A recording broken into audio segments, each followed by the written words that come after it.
एक लड़की जिसका नाम सैरा होता है उसे दिखाते हुए ये मूवी स्टार्ट होती है। सैरा जो कि अपनी फ्रेंड के घर पार्टी में जाना चाहती थी, लेकिन सैरा के फादर उसे पार्टी में जाने की परमिशन नहीं देते। सैरा के फादर का नाम होता है डॉन। सैरा अपनी मदर से पूछती है कि आपने तो मुझे कहा था कि मैं पार्टी में चली जाऊं, जिस पर सैरा की मदर कहती है कि बेटा कोई बात नहीं, तुम आज नहीं फिर कभी चली जाना। इस बात से सैरा को गुस्सा आ जाता है और वो अपने रूम में चली जाती है। वहीं पर हम सैरा की बड़ी सिस्टर को भी देख पाते हैं। उसी रात सैरा अपनी फैमिली से छुपकर अपने बेस्ट फ्रेंड क्रिस्टोफर के साथ उसी पार्टी में जाती है। पीछे से सैरा की मदर उसके रूम में आती है। सैरा की मदर देखती है कि सैरा तो अपने रूम में है ही नहीं, और ये बात वो अपने हस्बैंड यानी सैरा के फादर को जाकर बता देती है। ये बात सुनकर सैरा का फादर यानी डॉन काफी गुस्से में हो जाता है। पूरी रात क्रिस्टोफर के साथ स्पेंड करने के बाद नेक्स्ट मॉर्निंग सैरा अपने घर पर आती है, जहाँ पर सैरा का फादर उस पर काफी गुस्सा करता है, उसे काफी डांटता है। तभी वहाँ पर सैरा की मदर भी आ जाती है और नाराज सैरा भागते हुए अपने रूम में चली जाती है। सैरा जब अपने रूम में होती है तब वहाँ पर उसकी मदर और उसकी सिस्टर भी आ जाती हैं। तीनों माँ बेटियां आपस में बातें कर रही होती हैं। सैरा उन्हें बता रही होती है कि 3 महीने बाद मैं 18 साल की हो जाऊंगी। मेरा एक बचपन का फ्रेंड है और मैं उसके पास चली जाऊंगी।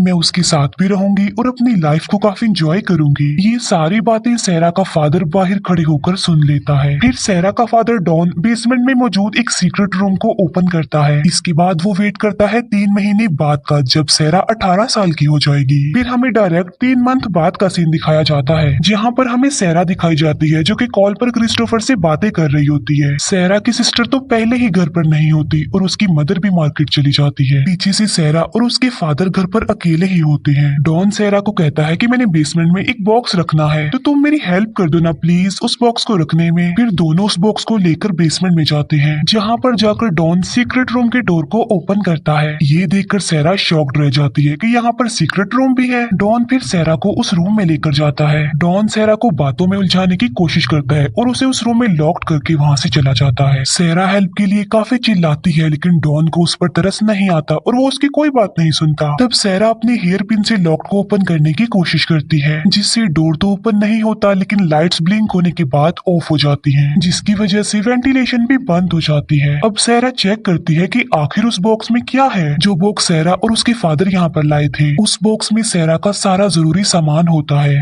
जो इस जगह पर रहकर सैरा के काम आने वाला था। सैरा वेंटिलेशन विंडो से हेल्प मांगने लगती है। डॉन देखता है कि सैरा की आवाज तो बाहर तक आ रही है और इसीलिए वो वेंटिलेशन को भी बंद कर देता है। वो रूम एक साइलेंट रूम था, इसी वजह से अब उस रूम से कोई भी आवाज नहीं आ रही थी। सैरा की मदर को उसकी काफी फिक्र होती है और वो उसे काफी ढूंढती भी है, लेकिन डॉन तो बिल्कुल रिलैक्स था, जैसे उसे कोई परवाह ही ना हो। नेक्स्ट डे सैरा फिर से रूम का डोर ओपन करने की कोशिश करती है, लेकिन फिर वैसा ही होता है, लाइट्स अपने आप ही ऑफ होकर फिर से ऑन हो जाती हैं। तभी वहाँ पर डॉन आ जाता है और सैरा उसे पुश करके वहाँ से भागने की कोशिश करती है, लेकिन सैरा देखती है कि बेसमेंट का दरवाजा भी बंद है। तब डॉन सैरा को वापस रूम में ले आता है और वो सैरा पर काफी गुस्सा भी करता है। डॉन उससे कहता है कि अगर तुम मेरी बात मानोगी तो मैं तुम्हें बहुत जल्द यहाँ से बाहर निकाल दूंगा, लेकिन सैरा उसकी ये बात नहीं मानती, जिसकी वजह से डॉन को उस पर फिर से गुस्सा आ जाता है और वो सैरा के साथ जबरदस्ती कर देता है। इसके बाद सैरा की हालत खराब होने लगती है और उसे वोमिट होती है।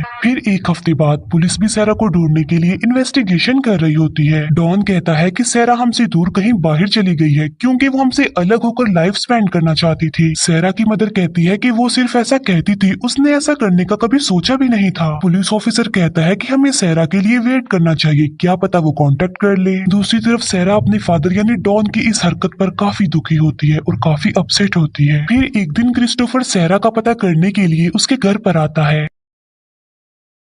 जहाँ पर डॉन क्रिस्टोफर को बताता है कि सैरा अपने किसी बचपन के फ्रेंड के साथ भाग गई है। इसके बाद 21 दिन गुजर जाते हैं। सैरा पूरी 18 साल की हो गई थी और आज उसकी बर्थडे थी। तब डॉन सैरा के पास केक और कैंडल्स लेकर आता है। डॉन सैरा को कैंडल बुझाने को कहता है। सैरा ऐसा ही करती है और वो डॉन की हर बात मानती जा रही थी, क्योंकि डॉन ने उसे कहा होता है कि मेरी बात मानने पर मैं तुम्हें बहुत जल्द यहाँ से आजाद कर दूंगा। डॉन सैरा को एक कॉस्ट्यूम पहनने के लिए देता है। फिर डॉन सैरा को कहता है कि मुझे तुम अपने अपनी एक विश बताओ और मैं उसे पूरा करूंगा। जिस पर सहरा कहती है कि मेरी विश ये है कि मैं यहाँ से आजादी चाहती हूँ, मैं इस जगह से निकलना चाहती हूँ। जिस पर डॉन कहता है कि इस बात के लिए तो अभी काफी टाइम है। तब सहरा कहती है कि मुझे एक घड़ी और एक टीवी चाहिए। यहाँ पर डॉन एक बार फिर से सहरा के साथ जबरदस्ती करता है। अगले दिन डॉन सहरा को टीवी और घड़ी भी ला देता है। फिर सहरा फूड कैन की मदद से अपना एक हथियार बनाती है और वो डॉन को उसके करीब आने को कहती है। लेकिन डॉन सहरा के इरादे समझ चुका था कि वो क्या चाहती है, जिसकी वजह से वो सहरा को इतना पीटता है कि उसका हाथ भी तोड़ देता है। फिर ऐसे करते करते एक साल गुजर जाता है। हम देखते हैं सहरा को जो कि प्रेग्नेंट है। तभी सहरा को पेन होने लगती है। तब एक बेबी गर्ल की बर्थ होती है। सहरा की बेटी को देखकर डॉन खुश नहीं होता। इसके बाद 4 साल गुजर जाते हैं और सहरा की मदर उसे काफी मिस करती है और सहरा एक बार फिर से प्रेग्नेंट होती है। डॉन अपनी वाइफ को बताता है कि मेरी प्रमोशन हो गई है। जिस पर सहरा की मदर कहती है कि हमें एक इन्वेस्टिगेटर हायर कर लेना चाहिए जो कि सहरा को ढूंढे। इस बात पर डॉन साफ इनकार करके वहाँ से चला जाता है। डॉन जो टीवी सहरा और उसकी बेटी के लिए लाया था उसे देखकर दोनों माँ बेटी काफी खुश हो जाती हैं, क्योंकि उनकी बोरियत दूर करने के लिए टीवी से अच्छी और क्या चीज हो सकती है। कुछ दिन बाद सहरा को एक बेबी बॉय होता है। एक दिन सहरा की बेटी काफी बीमार हो जाती है क्योंकि उसे फीवर था। जिस पर डॉन उसे मेडिसिन ला कर देता है। उस दिन भी डॉन और सहरा के बीच लड़ाई होती है। क्रिस्टोफर एक बार फिर से सहरा के घर पर आता है सहरा का पूछने के लिए, जहाँ पर क्रिस्टोफर सहरा के सिस्टर से मिलता है। क्रिस्टोफर वो सारी बातें सहरा की सिस्टर को बता देता है जो उससे डॉन ने की थी, यानी सहरा अपने किसी बचपन के फ्रेंड के साथ भाग गई है। सहरा की सिस्टर क्रिस्टोफर को कहती है कि मुझे तो ऐसा लगता है कि मेरे फादर ने ही सहरा को कहीं पर छुपा दिया है और सम टाइम मैं ये सोचती हूँ कि सहरा खुद ही हमसे दूर कहीं पर चली गई है। सहरा एक बार फिर से तीसरी बार प्रेग्नेंट हो जाती है। डॉन और उसकी वाइफ के बीच सहरा को लेकर बहस हो जाती है। सहरा की सिस्टर डॉन को कहती है कि आप हमेशा सहरा पर गुस्सा किया करते थे। तब सहरा की मदर अपसेट होकर वहाँ से चली जाती है। अपनी वाइफ को मनाने के लिए डॉन भी उसके पीछे पीछे चला जाता है और उसकी पॉकेट से बेसमेंट की कीज गिर जाती हैं। सहरा की सिस्टर उन कीज को उठा लेती है और बेसमेंट में जाती है चेक करने के लिए। वहाँ पर उसे काफी किस्म की चीजें देखने को मिलती हैं। उन चीजों को देखकर सहरा की सिस्टर ये सोचने पर मजबूर हो जाती है कि आखिर ये चीजें यहाँ कर क्या रही हैं। इतनी ही देर में डॉन भी वहाँ पर आ जाता है और वो सहरा की सिस्टर को वहाँ से भेज देता है। फिर सहरा का तीसरा बच्चा पैदा होता है जो कि एक लड़का ही था। सहरा डॉन को कहती है कि मेरे इस तीसरे बच्चे को तुम बाहर ले जाओ, यानी इस बच्चे को मेरी मदर के पास ले जाओ और ये बच्चा उसे ही दे दो। ये सुनकर डॉन को एक आइडिया आता है और वो उस बच्चे को चुपके से अपने घर के बाहर रख देता है। सहरा की मदर उस बच्चे की आवाज सुनकर बाहर आती है, जहाँ पर उसे उस बच्चे के साथ कागज पर लिखा हुआ एक नोट भी मिलता है जिस पर लिखा था, मॉम मैं सहरा हूँ, ये मेरा बच्चा है और मेरी फाइनेंशियली कंडीशन इतनी अच्छी नहीं है कि मैं इसे पाल सकूं, तो इसे आप ही रख लीजिए। तब सहरा की मदर उस बच्चे को अपने साथ ले जाती है, यानी उन्होंने उस बच्चे को अडॉप्ट कर लिया था। तभी डॉन को वहाँ पर एक और नोट भी मिलता है जिस पर लिखा था कि डैड ने मुझे बेसमेंट में कैद किया हुआ है। ये देखकर डॉन को काफी गुस्सा आ जाता है और वो सहरा को पनिशमेंट देने के लिए एक बार फिर से उसके साथ जबरदस्ती करता है। इसके बाद हमें कुछ सालों बाद का सीन दिखाया जाता है जहाँ पर हम देखते हैं कि सहरा का बेटा और बेटी अब बड़े हो गए हैं। एक दिन डॉन सहरा की बेटी को काफी बुरी और गंदी नजरों से देख रहा था। सहरा डॉन के बुरे इरादे समझ चुकी थी। वो जानती थी कि डॉन की गंदी नजर अब उसकी बेटी पर है। सहरा अपनी बेटी की वजह से काफी वरिड थी क्योंकि उसकी बेटी को अस्थमा था। एक दिन सहरा देखती है कि छत से पानी टपक रहा है। सहरा सोचती है कि आई थिंक वहाँ पर कोई कच्ची जमीन है जिसे तोड़कर हम किसी की हेल्प मांग सकते हैं।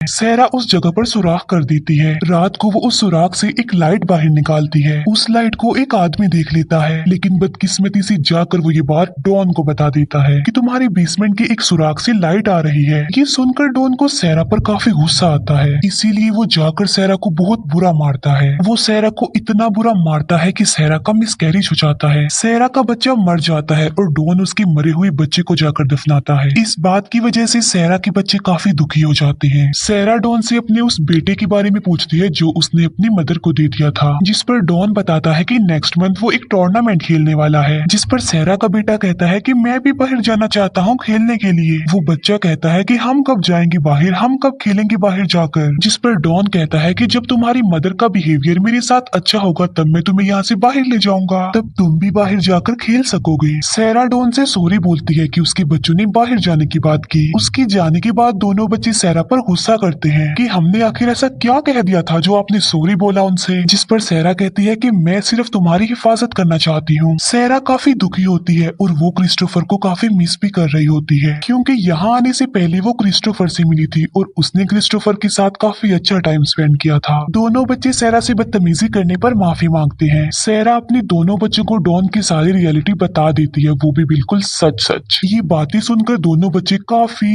हैरान रह जाते हैं। वो बच्चे इतनी बुरी तरह से डर जाते हैं कि सहरा की बेटी को अस्थमा का अटैक हो जाता है। सच बताने पर डॉन को सहरा पर काफी गुस्सा आता है। इसी वजह से वो सहरा को मारने लगता है, लेकिन सहरा का बेटा डॉन को ऐसा करने से रोक लेता है। पनिशमेंट के तौर पर डॉन बाहर जाता है और बेसमेंट की लाइट ऑफ कर देता है। कुछ दिन बाद दिखाया जाता है कि डॉन की जॉब भी चली गई थी, जिसकी वजह से उसकी सेविंग्स आहिस्ता आहिस्ता खत्म हो रही थी। जिस पर डॉन की वाइफ उससे पूछती है कि आखिर तुम्हारी सेविंग्स खर्च कहाँ पर हो रही है। सहरा जो कि वेंटिलेशन को तोड़ देती है। डॉन को बैंक की तरफ से एक नोटिस आता है कि वो घर खाली कर दे, क्योंकि इंश्योरेंस का लिया हुआ पैसा डॉन ने बैंक को वापस नहीं किया था। तब डॉन सहरा और उसके बच्चों को खत्म करने का डिसीजन लेता है, क्योंकि अब उससे सारा सिस्टम मैनेज नहीं हो रहा था। वो वेंटिलेशन के रास्ते से अपनी गाड़ी का धुआं छोड़ता है, लेकिन तभी वहाँ पर सहरा का वो बेटा आ जाता है जो कि उसने अपनी मदर को दिया था, और इसी वजह से डॉन को गाड़ी बंद करनी पड़ती है। काफी साल बाद हम देखते हैं कि सहरा की बेटी को फिर से अस्थमा का अटैक हो गया है। सहरा डॉन को कहती है कि मैं अपनी बेटी का डॉक्टर को चेकअप करवाना चाहती हूँ, जिसके लिए डॉन साफ इनकार कर देता है, लेकिन सहरा इस बात के लिए उससे काफी रिक्वेस्ट करती है। तब सहरा की बेटी की हालत देखकर डॉन इस बात के लिए एग्री हो जाता है। डॉन सिर्फ सहरा और उसकी बेटी को ही अपने साथ लेकर जाता है। उसकी बेटी को वो बेसमेंट में ही रुकने को बोलता है। सहरा जब बेसमेंट से बाहर आती है तब उसे अपना घर देखकर सब कुछ याद आ जाता है। सहरा की बेटी को हॉस्पिटल लेकर जाया जाता है और बहुत ही मुश्किल से उसकी जान बचाई जाती है। वहाँ पर एक लेडी डॉक्टर होती है जो सहरा को एक फॉर्म फिलअप करने का बोलती है। अब सहरा वापिस से अपनी उस जिंदगी में नहीं जाना चाहती थी, इसीलिए वो फॉर्म पर पानी फेंक देती है। तब डॉन दूसरा फॉर्म लेने के लिए जाता है और मौके का फायदा उठाकर सहरा उस लेडी डॉक्टर के पास आ जाती है। सहरा उस लेडी डॉक्टर के गले लग जाती है और तभी पीछे से वहाँ पर डॉन भी आ जाता है। सहरा उस लेडी डॉक्टर को कहती है प्लीज हेल्प मी। वो लोग अंदाजा लगा लेते हैं कि सहरा जरूर किसी मुसीबत में है। सहरा की खुशकिस्मती ये होती है कि वहाँ पर एक पुलिस ऑफिसर भी होता है जो डॉन को पकड़ लेता है, जहाँ पर डॉन सब कुछ रिवील कर देता है और अपनी सारी रियलिटी भी बता देता है। सहरा के बेटे को भी बेसमेंट से बाहर निकाल लिया जाता है। सहरा की मदर ये देखकर काफी टूट जाती है और काफी शॉक्ड रह जाती है। इसके बाद डॉन को जेल हो जाती है। सहरा अपनी मदर और सिस्टर के पास बाहर आकर काफी खुश होती है और उसके बच्चे भी काफी खुश होते हैं। फिर सहरा से मिलने के लिए क्रिस्टोफर आता है जो कि अभी भी अनमेरिड ही था। सहरा और क्रिस्टोफर एक लॉन्ग ड्राइव पर चले जाते हैं और उनके जाते ही ये मूवी यहीं पर एंड हो जाती है।